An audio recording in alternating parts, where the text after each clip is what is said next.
প্রিয় দর্শক, সবার প্রতি শুভকামনা জানিয়ে শুরু করছি এনটিভির নিমন্ত্রণে।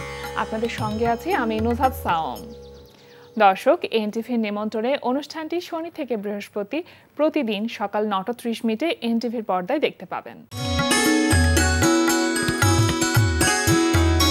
আমাদের আয়োজনে আজ থাকছে সংস্কৃতি, স্মরণ, এনটিভি অনুষ্ঠান সূচি ও আলাপন। প্রথমেই সংস্কৃতি।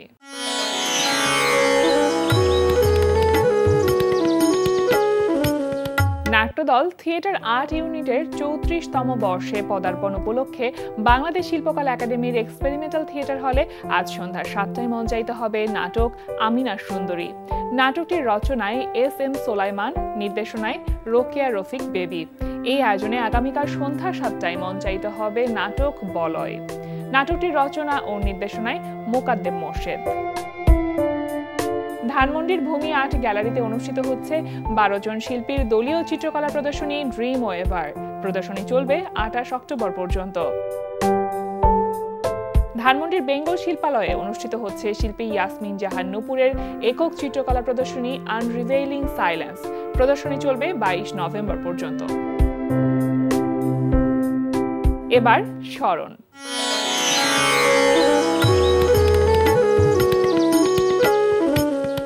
আজ ২৩ অক্টোবর আধুনিক বাংলা সাহিত্যের অন্যতম প্রধান কবি শামসুর রাহমানের জন্মদিন। তিনি ১৯২৯ সালের ২৩ অক্টোবর পুরান ঢাকার মাহুতটুলি এলাকায় নানা বাড়িতে জন্মগ্রহণ করেন। সাহিত্যের নানান শাখায় পদচারণার মাধ্যমে তিনি জীবদ্দশাতেই বাংলাদেশের প্রধান কবি হিসেবে মর্যাদা লাভ করেছিলেন। জন্মদিনে আমরা কবি শামসুর রাহমানকে স্মরণ করছি গভীর শ্রদ্ধায়।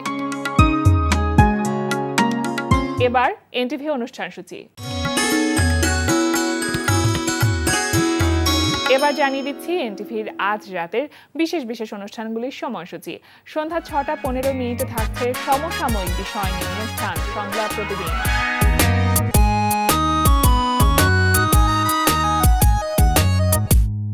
রাত ৮টা ২০ থাকছে গোলাম মুক্তাদিরের পরিচালনায় ধারাবাহিক নাটক কাজিনস। শুনেন, সবকিছু না হিসাব করে হয় না। পরিস্থিতি আমাদের অনেক কিছু করতে বাধ্য করে। আমরা চাইলেও অনেক কিছু না করে পারি না। তাহলে এখন আমার আমি কি করব, কি করা উচিত? আমি লাঞ্চ করিনি, সো এখন আমাদের খাওয়া উচিত। আর প্লিজ আপনি আমাকে ক্ষমা করে দেন। আমি আপনাকে ক্ষমা করব না। কেন? তুমি কোথায় গিয়েছিলে? একটু আগে না দেখলাম বাইরেছ, ওখানে আয় পড়ছ। বাইরে কাজ ছিল, কাজ শেষ, চলে আসি। তো কাজ তো শেষ হয়ে যাইবই। বাইরে তো তোমার মন টেহে না। মন হইতেছে এই বাড়িতে এত আরাম, কি সুন্দর আমরা বাড়ি না? ফ্রি খাওন, মাগনা খাওন, মাগনা দাওন, আর কি লাগে? এই বাড়িতে তো থাকবা। মাশাআল্লাহ, স্বাস্থ্য টাস্থ্য যে বানাইছো খুব ভালো। রাত ১১টা ৩০ সরাসরি সম্প্রচার হবে মোহাম্মদ নুরুজ্জামানের প্রযোজনায় সঙ্গীতানুষ্ঠান মিউজিক নাইট। এই ছিল এনটিভির আজ রাতের বিশেষ বিশেষ অনুষ্ঠানগুলির সময়সূচি। এবার আলাপন। প্রিয় দর্শক, আমাদের আলাপনের আজকের অতিথি স্ট্যান্ড আপ কমেডিয়ান ইমদাদুল হক হৃদয়। শুভ সকাল। শুভ সকাল। কেমন আছেন ভাইয়া? আলহামদুলিল্লাহ, খুব ভালো আছি। আপনি কেমন আছেন? আমি তো খুব ভালো আছি। আর এই যে আপনারা যে আসলে হাস্যরসটা তৈরি করেন এবং সেই বিষয়টা নিয়ে কাজ করেন, সুতরাং আপনাদের মতো মানুষকে পেলে খুব ভালো লাগে, কারণ আপনারা মন ভালো করবার যে একটা কঠিন কাজ, সে কাজটা করে যান। কেমন যাচ্ছে এই সময়টা? আলহামদুলিল্লাহ, খুবই ভালো যাচ্ছে। একটু ব্যস্ততার মধ্যে যাচ্ছে, কিন্তু আমরা তো আমাদের এই কাজটাকে এনজয় করি, সো ইটস অল গুড। কি কি কাজ নিয়ে আসলে মূলত ব্যস্ত আছেন এখন? ওকে, সো এই মুহূর্তে আসলে সোশ্যাল মিডিয়া কন্টেন্ট নিয়ে ব্যস্ত আছি। সো আমি অ্যাজ ইউ নো, আমি সোশ্যাল মিডিয়াতে কন্টেন্ট তৈরি করি। সো আমার নিজের কন্টেন্ট এবং পাশাপাশি আমি কন্টেন্ট প্রোডাকশন কনসালটেন্ট হিসেবে কাজ করি বেশ কিছু সোশ্যাল ডেভেলপমেন্ট প্রজেক্টের সাথে। সো সেই কাজগুলো নিয়ে ব্যস্ত। টেলিভিশনে কিছুটা ব্যস্ততা, আর কিছুটা ব্যস্ততা স্টেজে অ্যাবাউট স্ট্যান্ড আপ কমেডি। দেখেন, মাধ্যম কিন্তু সময়ের সাথে সাথে পরিবর্তন হয়ে গেছে। এখন যেহেতু সোশ্যাল মিডিয়াটা অনেক বড় একটা রোল প্লে করছে আমাদের লাইফে, সুতরাং সেখানে আপনি যখন সোশ্যাল মিডিয়া কন্টেন্ট ক্রিয়েটর হিসেবে কাজ করছেন, ইভেন কনসালটেন্ট হিসেবে কাজ করছেন, তার মানে দায়বদ্ধতা বা দায়িত্ববোধের জায়গাটা অনেকটা বেশি। মানে সেই কাজটা আসলে কিভাবে শুরু করলেন, বা আমি যদি জানতে চাইবো যে কোন ভাবনার জায়গা থেকে শুরু করা হলো? ২০১৯ সাল থেকে শুরু করেছেন আপনি। ওকে, সো এইটা একটু যদি আমি পেছনে যাই, আমার 2015 শেষের দিক থেকে মোস্টলি অন এয়ারে আসি আমি 2016তে সুযোগ হয় আমার ইন্ডিয়াতে একটা খুব পপুলার রিয়েলিটি শোতে পারফর্ম করার। So after coming back to Bangladesh, আমি যেহেতু স্ট্যান্ড আপ কমেডি করে একটা রিয়েলিটি শো শেষ করে দেশে ফিরি, তখন যেটা হয় যে আমি খুব ব্যস্ত হই with television programs and so on. So ওই সময়টাতে আমার কিছু ব্র্যান্ডের সাথে কাজ করার সুযোগ হয়। ওই সময়তে ব্র্যান্ডের ইভেন্ট অ্যাক্টিভেশন এবং ব্র্যান্ডের ব্যাকএন্ডে তারা টেলিভিশনে কমার্শিয়াল তৈরি করতো, আরডিসি তৈরি করতো। সো আমি ক্রিয়েটিভ প্ল্যানিংয়ে কাজ করার আমার সুযোগ হয়। আফটার দ্যাট 2018 সালে ফেসবুক যখন তাদের video on demand platform Facebook watch নিয়ে আসে, তখন তারা কিছু পাবলিক ফিগারদেরকে ইনভাইট করে to work as an official creator with them. So তখন আসলে আমি যেটা বলছিলাম যে যেহেতু আমি মিরাক্কেল থেকে ফেরত আসি তখন, সো মিরাক্কেলের সুবাদে আমার লাখখানেকের মতো ফলোয়ার ছিল সোশ্যাল মিডিয়াতে। সো ফেসবুকের সাথে আমি অফিসিয়াল ক্রিয়েটর হিসেবে নিবন্ধিত হই এবং তারা আমাদেরকে একটা ট্রেনিং করায় উইথ ভিডিও, মানে ভিডিও ট্রেনিং করায়। সো এখানে তারা আসলে আমাদেরকে শেখায় কিভাবে কন্টেন্ট তৈরি করতে হয়, একটা কন্টেন্ট তৈরি করার সময় ব্যাকএন্ডে কি কি বিষয় মাথায় রাখতে হয়, কিভাবে তৈরি করলে একটা কন্টেন্ট অনেক বেশি মানুষের কাছে রিচ করে। সো ওই ট্রেনিংটার পরে আমার সাথে যে ব্র্যান্ডরা অ্যাফিলিয়েটেড ছিল, আমি তাদেরকে প্রপোজ করি যে আমরা আসলে ডিজিটালের জায়গাটায় ভাবতে পারি। এখন অলরেডি ব্র্যান্ডরা ডিজিটাল নিয়ে ভাবতেছে এবং সব অর্গানাইজেশনই তাদের আউটরিচ ডিজিটালি করতেছে, বাট তখন এটা খুব নতুন ছিল। সো ওই সময় কিছু ব্র্যান্ডও এটা ভাবতেছিল। সো আমাদের মধ্যে একটা অ্যালাইনমেন্ট হয় এবং আমি তখন কিছু ব্র্যান্ডের সাথে কাজ করা শুরু করি। আফটার দ্যাট 2019 থেকে যাত্রাটা শুরু হয় অ্যান্ড 2022-এর দিকে এসে আমার সুযোগ হয় কিছু আন্তর্জাতিক ডেভেলপমেন্ট প্রজেক্টের সাথে কাজ করার। আলহামদুলিল্লাহ আমার সুযোগ হয়েছে বিল অ্যান্ড মিলিন্ডা গেটস ফাউন্ডেশনের সাথে কাজ করার, জাতিসংঘ শিল্প উন্নয়ন সংস্থার সাথে কাজ করার। It's all about content. So আমার স্ট্যান্ড আপ কমেডি আমাকে কন্টেন্টে নিয়ে আসে। আমি তখন নিজে কন্টেন্ট তৈরি করছিলাম, সোশ্যাল স্যাটায়ার কন্টেন্ট তৈরি করছিলাম সামাজিক নানান অসঙ্গতি নিয়ে। পাশাপাশি আমার সুযোগ হয় বিভিন্ন অর্গানাইজেশনের জন্য কাজ করার এবং এই জার্নিটা সবার দোয়ায় ভালো যাচ্ছে। হ্যাঁ আসলে, এবং আমি আপনার কথা শুনে চিন্তা করছিলাম এটা যে ক্রিয়েটিভিটির আসলে কোনো ব্যারিয়ার থাকে না। মানে কোনো একটি জায়গা থেকে আপনি কোনো কিছু শিখলেন এবং সেই শিক্ষাটা আপনি আসলে কিভাবে কাজে লাগাবেন সেটা পুরোটাই ডিপেন্ড করছে আপনার উপরে, তাই না? আপনি সেই কাজটা দুর্দান্তভাবে করে যাচ্ছেন। একটু জানতে চাইবো যে এখন আসলে স্টেজ পারফরমেন্স করা হচ্ছে কিনা, যেহেতু আপনি স্ট্যান্ড আপ কমেডিয়ান হিসেবে আমাদের কাছে বেশি পরিচিত। রাইট, না স্ট্যান্ড আপ কমেডিটা তো আমার রুট এবং আমি এটাই বলছিলাম যে আমি কনসালটেন্সি করি, আমি কন্টেন্ট করি, যাই করি না কেন এই যাত্রাটা শুরু হয়েছে স্ট্যান্ড আপ কমেডি থেকে এবং মানুষ আমাকে খুব ওয়াইডলি অ্যাকসেপ্ট করছে, একদমই না বললে না, through Mirakkel and also before Mirakkel I was a performer of NTV Haso season 2।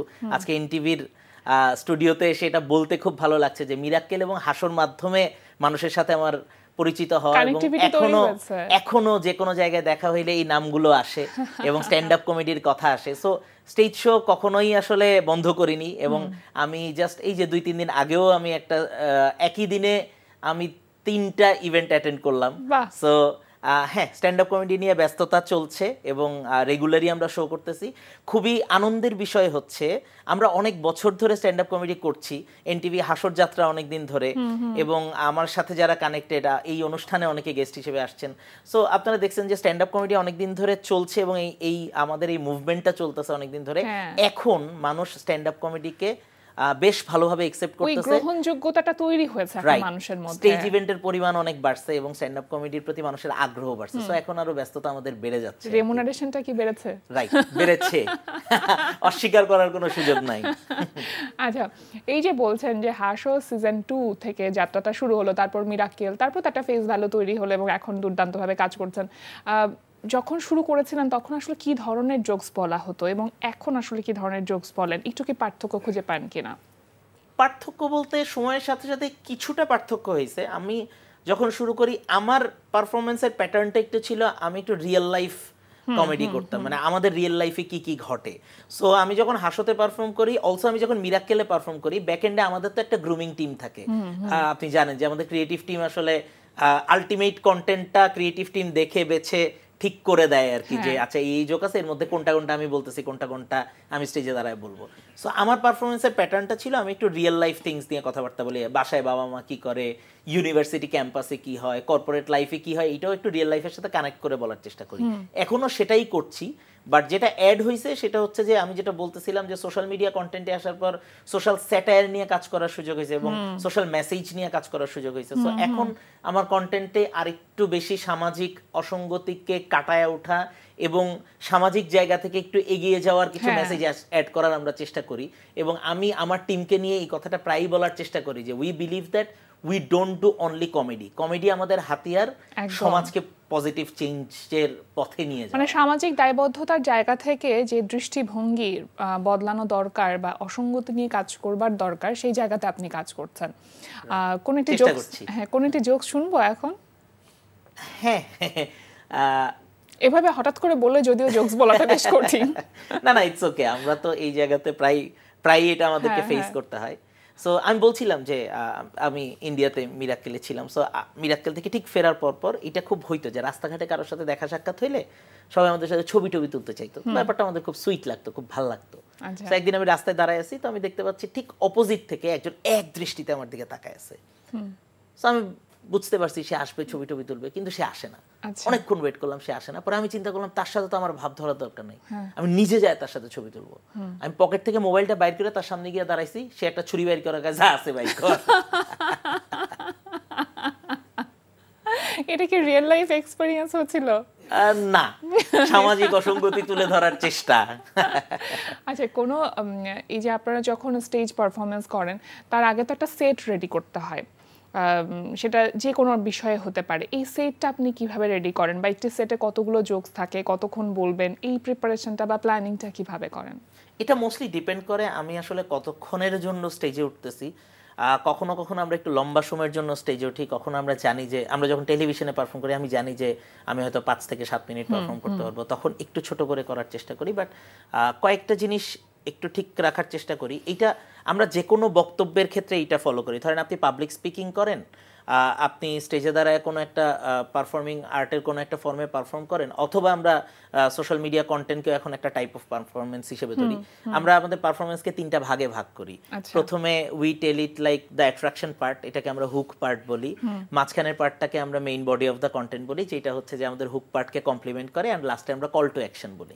So আমরা আমাদের পারফরমেন্সের ক্ষেত্রে স্ট্যান্ড আপ কমেডিয়ানরাও এটা মেইনটেইন করার চেষ্টা করে। দেখবেন তারা ফার্স্টে যেই জোকগুলো বলে ওগুলো দিয়ে তারা তাদের পারফরমেন্সে একটু মানুষকে অ্যাট্রাক্ট করার চেষ্টা করে। আফটার দ্যাট সে যেই সাবজেক্টে কথা বলতেছে সেইটা আরেকটু ডিপে যায়, আরেকটু ডিটেইলে যায়, অ্যান্ড লাস্টে একটা call to action. In a sense আমরা যারা একটু ওই সামাজিক বিষয় নিয়ে কথা বলার চেষ্টা করি, লাস্টে কল টু অ্যাকশনটা থাকে যে ওকে চলো আমরা এই যে হাসির ছলে আমরা যেই সমস্যাগুলো দেখলাম এইটা সমাধানের পথে আমরা আগায় যাই। এবং নট অনলি আমি দেখছি যে আমাদের এনটিভি হাসর লাস্ট সিজনগুলোতে খুবই চমৎকার একটা ব্যাপার হচ্ছে যে আমাদের প্রত্যেক পারফর্মার আসলে তার পারফরমেন্সে একটা কল টু অ্যাকশন দেওয়ার চেষ্টা করতেছে, সমাজে একটা ইতিবাচক মেসেজ দেওয়ার চেষ্টা করতেছে। সো আমরা সবাই আসলে আমাদের জায়গা থেকে চেষ্টা করতেছি এই পারফরমেন্সের লাস্ট পার্টটাতে একটা মেসেজ দিয়ে শেষ করার। সো আপনি যদি গ্রামাটিক্যালি জিজ্ঞেস করেন কিভাবে আমরা স্ক্রিপ্টটা তৈরি করি, তাহলে দিস ইজ দ্য ওয়ে আর কি উই রাইট ইট।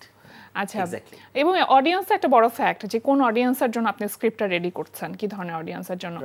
এই যে হাসর কথা বারবার আসছে, হাসর সিজন 7 শেষ হয়ে গেল এবং মেন্টর হিসেবে আপনি সেখানে কাজ করেছেন, নতুনরা আসলে কেমন করছে বা তাদের মধ্যে সম্ভাবনা কতটুকু অ্যাজ আ কমেডিয়ান?